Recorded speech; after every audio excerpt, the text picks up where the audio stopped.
Hello, I'm William Bill Edwards, Mayor of the City of South Fulton, Georgia. Welcome to Let's Talk. My guest today is Fire Chief Freddie Broome.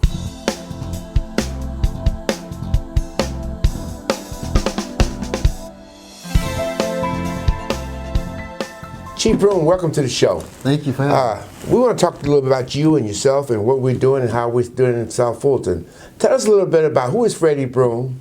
I know you're from Valdosta, and you're also the fire chief of the state of Georgia. Tell us a little bit about that. Okay. Well, I'll just tell you a little bit about me. I was born and raised in Charlotte, North Carolina. Okay. And I started my firefighter career in Winston-Salem, North Carolina. So I worked there for 18 years, working myself up to the rank of assistant chief. And then I started applying for chief jobs, and I got my first offer to be a fire chief in the state of Georgia in Valdosta. And so I moved to Valdosta in 2014 and was a chief there for 5 years until getting the chief job here in the city of South Fulton. Well, it's a great call for us, for you coming here. You bring a lot of experience and professionalism to the chief job here in South Fulton. You've been recognized recently as the Fire Chief of the Year in the state of Georgia. Tell us, how do you become the Fire Chief of the Year, and what does that process entail? Okay, yeah, I was recently recognized by the Georgia Association of Fire Chiefs as the Chief of the Year for the state of Georgia, and it's a process, and I don't even know who recommended me. I've talked to several people that did say they turned in recommendations to nominate me. So you're nominated by peers across the state, Sure. And then Georgia Fire Chiefs vote on who they think is the top chief of the state. Well, we are the recipient of that. We didn't know. We bring in a lot of people, but I don't think we ever brought anybody in who was the top in Georgia. So we're excited about that. Tell us a little bit about your experience since you've been here, things that you've been doing. Okay, we've been doing a lot of great things since I've been here. First thing is I always believe in taking care of your employees. So we've been getting new furniture that's been outdated and old and replacing a lot of the furniture. We're getting new equipment. We're actually improving our response times as well. So there are a lot of things that we're putting in place so we can really start delivering that service that we should be delivering. You know, having a good work relationship with your employees, it boosts your morale. People like coming to work. I think people should love coming to work. You're the greatest. Thank you. I mean, you're doing all that stuff, those material, tangible things. But I've seen you dress up as what's the dancer? Oh, MC Hammer. MC Hammer. I said this recently. You're dressing up in your Santa suit. I mean, that is outstanding. How does the employees feel about that? They're excited. They're excited. And I tell everyone, leadership at its best. I tell everyone that you become a great leader when you learn how to lead outside your comfort zone. And so that's what I try to do, is show them that you can have fun in these positions as well, but then you know how to be serious at times too. So yeah, just be yourself, and that's who I am. Well, I know that you're a family man. Tell us a little bit about your family. I am married, so I've been married now for 4 years. Is that all? Yeah, 4 years, Okay. so I'm still a newlywed. All right. And I have 2 older kids, All right. a 26-year-old and a 23-year-old. Okay, good. Are they all here in? My daughter's actually living with us, and my son lives in Greensboro, North Carolina. Tell us about your administrative staff. You have some good people. I come to your office every day. You have some very good people down there that are working very, very hard, and they seemingly have. It's real. The transition from chief few to chief to you has been kind of smooth. It's been a smooth transition. And tell us a little bit about it, and how do we make transitions smooth? We have a great staff. We have a great staff, and probably one of the best staffs in the city. But I think when you're looking at making that transition, I've always said that you just can't come in from day one and make a lot of changes. You have to get to know your staff, listen to your staff, and that's something I've been trying to do, and trying to be involved. So when they want to say, Chief, let's dress up for Halloween, we dress up. Let's dress up for Christmas, we dress up. So I'm engaging with them and listening, and we're all doing a lot of things together as well. So I think that is helping with that transition of saying, okay, wow, we have someone now that can dress up and have fun with us. Well, I tell you, the mayor of Valdosta, he and I talked, and he was saying, now, Bill, don't be trying to outdress him on holidays. He says, I've tried that, but he comes with something new every day. How has the work relationship been internally with everybody, the department heads, especially with our city manager, Odie. How has that worked out for you? It's been great. It's been great. Mr. Donald is supportive of everything we're trying to do, and that's what you need. To make this department great, we got to have support from our city administrator. And Mr. Donald and Ms. Winfield have been very supportive. Department heads have been supportive since I am the new kid on the block, as they say, the youngest department head as far as a tender. They've been helping me out and showing me some of the ropes and what I could do and should not do. And so it's good. It's good. And especially, it's important to have a great working relationship with the police department. And Chief Meadows and I have a great working relationship. We working on projects together and doing things that we can bring stuff to the city. And that's important when you're looking at trying to build your public safety. You have to have your two top chiefs having that great working relationship. Well, that's definitely important. And as we go forward with City Hall and things of that nature, we want to make sure that you guys are together so you can communicate on what's going on. Tell us a little bit about, I know you've had an issue with equipment, stuff of that nature, and tell us where we're going with that. We have a lot of outdated equipment. We have a lot of equipment that needs to be replaced. We have some firefighters with turnout gear that is old and damaged, and so what we're trying to do is put a lot of things in place first with the trucks. We got 2 new trucks, engines that will be coming in the first week of January, and then we have a ladder truck that will be coming in the end of January. They actually go up next week and do a final inspection on that. So that's going to replace some of these old equipment that we have with these fire trucks. And when you get newer fire trucks in, it improves response times as well. And so that's some things that we're working on. Firefighter turnout gear is things that we're working on to make sure that we're keeping our firefighters safe. And giving them 2 sets of turnout gear, which is really the standard and what everyone should be issuing for their firefighters. And that's some of the things that we're trying to do to keep our firefighters safe. And that's one reason I go around City Hall and talk to people like yourself and to find out what is it that you really need. How much of it do you really need is one. We just reopened the fire station number 1, and I got to tell you, Fire station number 1 has been in my craw for probably 14 years as to how it looked and things like that. And I thought that it was not suitable for human habitation. And we just cut a ribbon opening fire station number 1. Tell us about how the personnel has received that as going forward. They have. They're excited about it because they see that the city is taking steps to invest in the fire stations. Our firefighters spend more time at the fire station than they do at their own homes. So it's important to ensure that we are investing in those stations and giving them livable quarters to live in. So it's great. But I will tell you that when there was one opening up and I was like, nope, we can't have this grand opening until these things are corrected. Because if I won't stay in it, I'm not going to let the firefighters stay in it. Absolutely. So it did delay it for another month, but once the firefighters got there, they were excited and knew that they had a good place to stay in and work out of. What is the status of our stations now, outside of number 1? What are some of the things you think we need to do at our other stations? We're working now with our public works with replacing some of the roofs. Yeah. A couple of our stations are leaking, so we're trying to do that. We're actually starting to paint some of the stations as well, and we're putting together a plan of replacing some of the cabinets and doing some of the other small amount of repairs that needs to be done. Well, I stopped in on the fire station on Stonewall Tail Room, and I was like, they still have those old TV, big box TVs. And I said, we got to get rid of this stuff, man. And of course, the cabinets in the kitchen, we have to work with better material too, Chief. We can't have the same cabinets you got in your kitchen in the fire station. So are we getting more commercial type things or that would last us longer? And that's the plan as we move forward. We're replacing things. We're replacing them with commercial grade furniture, cabinets, appliances.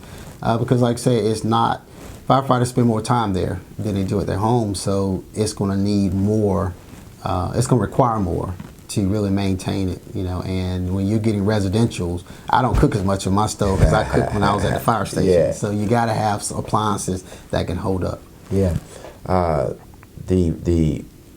Since you've been here, the call for fire emergencies, how has that been as compared to where you come from? Is there much of an increase in your response to fire? Yeah, it is. We're a larger city, so we have more square footage to cover. So we do respond to more calls. We're seeing an increase in fire calls and medical calls as well. And people always say that, people always say that, well, the fire department, they don't do anything until they're called. I think that's a big farce. And the message that most fire departments and ours have is your job is not to stop fires. Your job is really to prevent fires. That's our number Tell one us priority. a little bit about that. Yeah, that's our number one priority is preventing fires. Because when we prevent fires, we are saving lives, citizen lives and also the firefighter lives. So when there is a fire, we're putting citizens' lives in danger and we're putting our lives in danger. So that's why our number one focus is to prevent fires, stop them from happening. So, and that comes through education. And so when we're not responding to calls, we're out educating the community on fire safety. We're out checking fire hydrants. We're out doing fire inspections. So we actually have a full workload of things that we're doing throughout the day. Well, thank you, Chief. We're going to be right back with more of Let's Talk with Chief Freddie Broome, Fire Chief of the Year.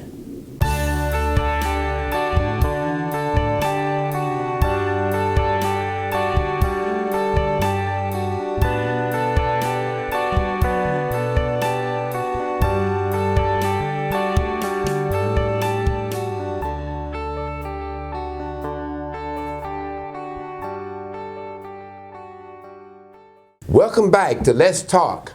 I'm Mayor William Bill Edwards. My guest today, once again, is Chief Freddie Broome, Chief of our fire department. Welcome back, Chief Broome. We talked about, before we left, we talked a little bit about what is the job of firemen. I've always, the old adage for me was that your job was to prevent fires, number one, and to put them out if it happens. Talk to us about some loss prevention and how people can protect themselves, because I learned from from the firefighters early on that I did not know, and that is when you go to bed at night, you should shut your room door.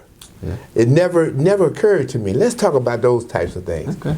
There are a lot of things. Our priority is life safety, and so we put a lot of programs in place to educate the community on how to keep them safe in the event they do have a fire. But also we talk about how to prevent fires.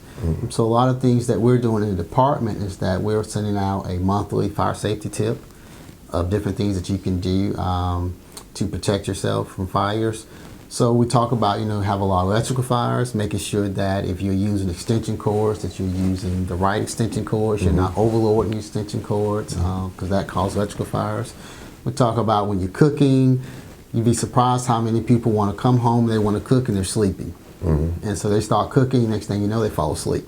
And then the house catches on fire. So we're telling them, make sure that when you're alert and you're ready, and when you start cooking, that you can stay there and make sure that your food is finished and everything is turned off before you fall asleep. So there's a lot of different things that we talk about. And some of the protective parts of it as well is making sure you have smoke detectors. Make sure you have working smoke detectors, because smoke detectors save lives. And if you're in the event that you do have a fire, what are some things that you can do? One, we ask a lot of people if you have fire extinguishers. And most people do, but their fire extinguishers are 10 to 15 years old. At that point, they should be discarded, the fire extinguishers anyway. But if you do have one, make sure you do know how to use a fire extinguisher. We run into that a lot, where someone will have a small kitchen fire, try to extinguish themselves, and lose control of the fire, and then the whole house end up burning down before we get there. So we try to educate them on, if you do have something that can extinguish a fire, make sure you do know how to properly use it. At night when you're going to sleep, studies have shown that when people have their doors shut and there's a fire in their house, that door is acting as a barrier. And it is trapping all the smoke and the heat and everything from getting there. And you still may get some smoke in the room from up under the door, but for the most part, most of your doors are fireproof, and so they are providing some level of protection. Not a lot, but are some levels of protection, versus when you have a bedroom, the door is open, there's no level of protection. So the heat, the smoke, the fire, and everything is going to immediately go to those areas. Well, you've taught me to close my door when I go to bed at night. Years ago, one of our former fire chiefs told an audience that I want y'all to put me out of business. He said, because I'm trying to get out of the business, but you won't let me. You're going to continue to put the too many bulbs on the trees. You're going to continue to have those fires. And I think that's the message that, I don't want to put you out of business, but that's the message kind of like we have to give to people when we're talking about fires. Let's talk a little bit about the training of the firemen. I know for a fact there's extensive training. I went to Fire 101 in Honolulu, Hawaii, and came back and bragged to y'all about it. But the training is intensive, and some people tell me that it's even more intensive than becoming a police officer. It is. It's intense. And I tell everyone that when you're actually going through our recruit training, you're just learning the basic skill sets of what it takes to be a firefighter. And you don't actually get your training until you start working on shift on the truck, and that's when you get your real training. And our basic training is, right now it's 12 weeks. We're looking to expand it to add more training into our program. It's real intense. And we usually have a good pass rating, but it's not a job that's made for everyone. And so when a lot of times you'd be surprised everybody wants to be a firefighter, and then you have that first training evolution where they have to go into a burn building where there's actually fire, they walk out and say, I don't want to do this anymore. So that happens a lot as well, but it's real intense, and we do a lot of training. Our firefighters come out as firefighter 2, which is the highest level, and they come out with hazmat ops, and eventually our plan is also they come out as EMTs as well. The EMT portion is very important, isn't it? It is. Because since you're first responders, a lot of time when we have an emergency, it's very important that they be trained to know how to deal with it. Yes, and that's something we're actually doing now. We have 24 of our employees now that are EMTs. They're going to EMT advanced training now. And so we're trying to get everyone in the department up to an advanced level of EMT training so we can provide high level services to our citizens. People always talk about, also, Chief, that ask the question, why I'm having an incident in the fire chief and the fire truck is showing up? You know, I thought the ambulance would be here. Talk a little bit about that, and they have a good record of being responsive to those type of issues. And if you ask any ER physician, they'll tell you that firefighters is the ones that actually save the lives. Because we're the first responders, we get there first. Our average response time is a little over 6 minutes. We look at an ambulance response time, it's usually about 15 minutes. So that's a long time between we arrive and the ambulance get there and we can provide those life-saving services. So that's why we get there first so we can do that. Well, I remember while I was doing the little fire training 101 in Honolulu that one of the things that was remarkable to me was a tool called the jaws of life. And I had to get into a car, break the windows, and use the jaws of life to extricate the people. Tell us a little bit about that, because that's another segment of your working with police on traffic accidents. Yes. So we respond to all vehicle accidents. If there is an entrapment and we have to pull out our jaws of life or our tubes to cut someone out, but also to provide that medical service as well. So all of our trucks have the different types of jaws of life, which we call them extrication tools. And so we can, if someone is trapped and the dashboard is on their legs, we got stuff that'll push the dashboards off. If the roof is down, they can't get out, we can cut the roof off. You know, so there are a lot of different things that we have to have on our trucks, and we have to make sure that our employees are properly trained on it. So when we get there, that's not the time to learn how to get someone out the car. When we get there, we got to go to work and make sure it's happening. Well, you know, you keep talking about the trucks, and we have some big trucks, but I know that we have what is called a hazmat truck and a Caesar truck, and I think people should know, what those are and what kind of special operation can they do for us. Okay. Yeah, we do. We have a regional hazmat truck.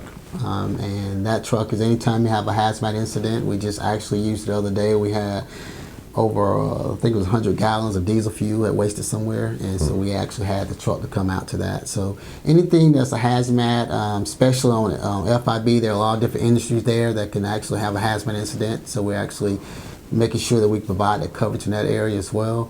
And our GSAR truck is Georgia Search and Rescue Truck, and they specialize in technical rescues. So if they need to go into a manhole and rescue someone, they have the technical skills to do that. If someone is on top of a building, they need to rescue them, they can do that as well. If a building collapses They have the tools and equipment to go in and stabilize the building, get people outside the building as well. So those are two great resources that we have in our community, and that's another thing that we're working on to build those teams up to where they should be, and we can continue to provide that service to our communities. With those two specialized pieces of equipment, is there any other piece of equipment that we don't have that we possibly need to look into?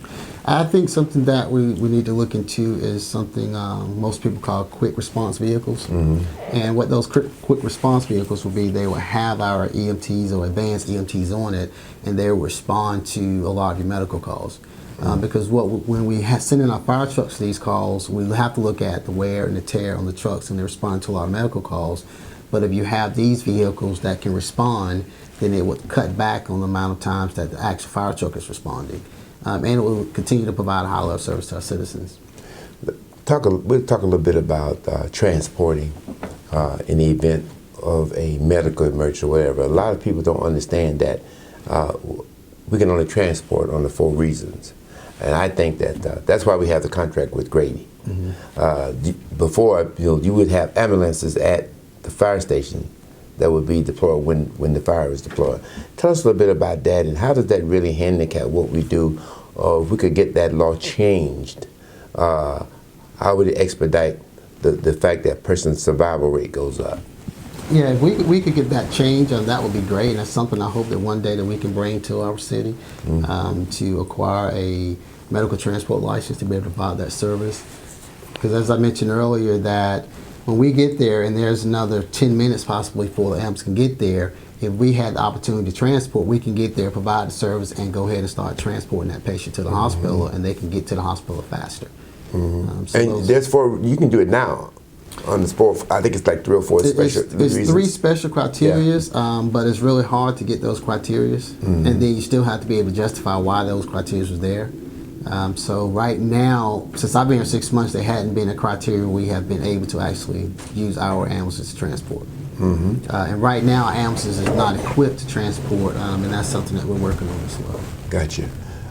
There's a relationship that you have to have with Grady. How much of an input do you have in conversation with Grady on how they're doing and how productive things have been? We do. We actually have a South Fulton Fire Chiefs group, and all of us are having some of the same problems and concerns with Grady. So we're actually working now with Grady to find ways that we can improve response times and enhance the level of services that we're providing in our community.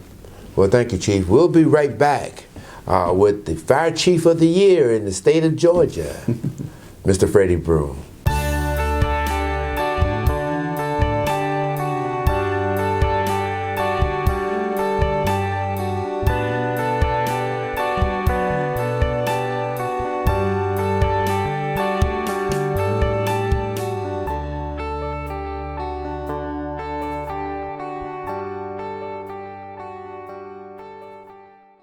Welcome back to Let's Talk. My guest today is Fire Chief Freddie Broome. Chief, good to have you again. Thank you. Let's talk about something that goes to the heart of taxpayers. Taxpayers always want to know all the stuff we're talking about. Is it going to raise my taxes? What other options do you have to secure funding for some of the stuff? And there's one grant I'd like you to talk about, known as the SAFER grant. Tell us about that and how long we've been getting it, and do we have it now? Okay. Yes, there's it's called Assistance for Firefighters SAFER grant, and we actually was awarded the SAFER grant. And that's great for our city because there is a matching, but the government over 3 years, they actually help pay for firefighter salaries, and we were awarded 15 new positions. And this is great for our city because what this will do is that currently we have a minimum staffing of 3 firefighters on the truck. And now we'll be able to go up to 4 firefighters on the truck. And so that improves our overall operations and making sure that we're operating the way we should be operating and keeping our firefighters and citizens safe. That 4 or 5, that's about the norm for the country, isn't it? 4 to a truck. 4 to a truck is really the average of where everyone should be, is 4 on a truck. Well, we talked about, I saw the other day I was in City Hall, and all these guys come in with these red shirts on. Okay. And I was asking, who the heck is that? And talk to me, there was a bunch of recruits that you got coming in. We do. We actually hire our first class, recruit class 1 for the City of South Fulton Fire Department. And there are 17 recruits, and we're excited for them. They started in October, and they should be finishing their training up, I think, the third week in January. And 2 females. I saw 2 females in the bunch. I told them, y'all got to hold it down. But they're going to be able to go through all that extensive training, and we truly need them. Unlike police department, when fire people come out, are they connected with a veteran, or how does that work? Well, they will come out, so they'll go through basic recruit training, and then when they come out, we'll actually assign them to a station. And we do look for someone that can mentor them as well.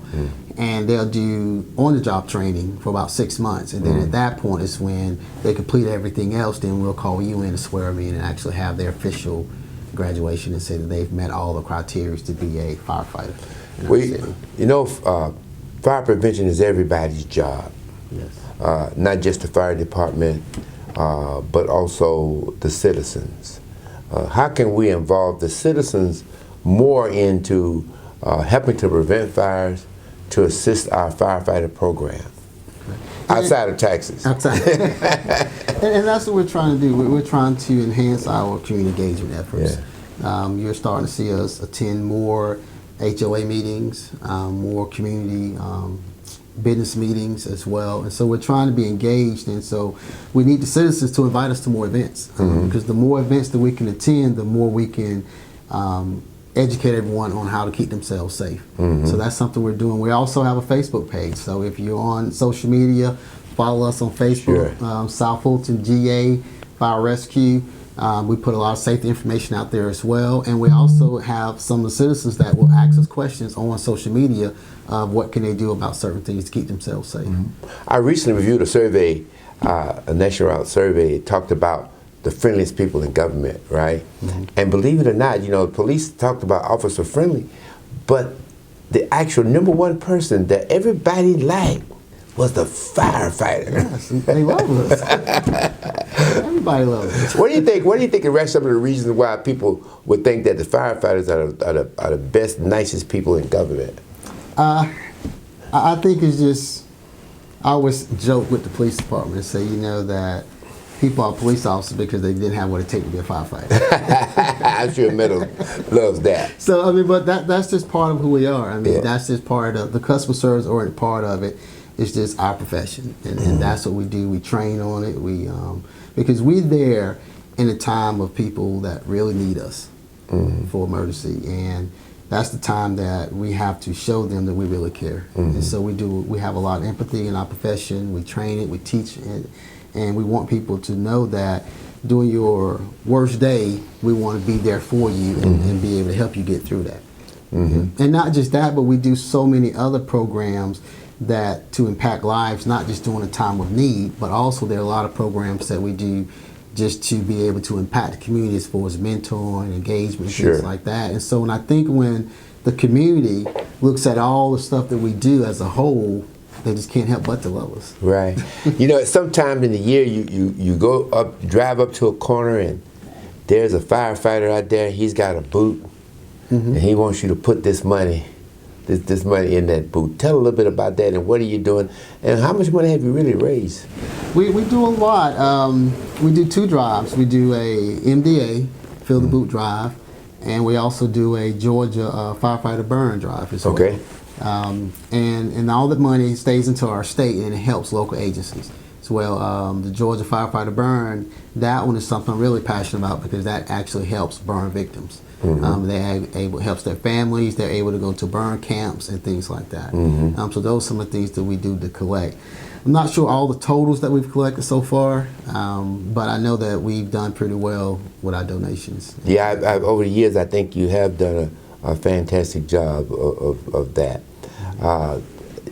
Even the fire department, like the police department, if you need them to look at your home, to inspect your home, to make sure that you have the proper smoke detectors and all this kind of stuff, let the people know that is a service that we offer, and how can they get that service? Yes, it's a service. All you have to do is contact us and let us know you want us to come out. We'll come out, we'll do a home inspection, we'll check your house and make sure everything's okay.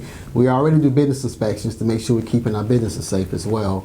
But that's what we're here for. Anything that you need, you call us. You know, even if it's a service that we don't provide, we'll start trying to provide it, because that's some of the things that we're doing as we kind of advance the department, is also trying to see what are some of the needs from the community and services that we're not providing that we can. I do know that hopefully in the spring we'll start our first Citizens Fire Academy. Yes. And that's going to be similar to what you went through in Hawaii program, but it'll be an 8-week program that we can let citizens go through and let them learn more about the fire department and what we do and why we do the things that we do.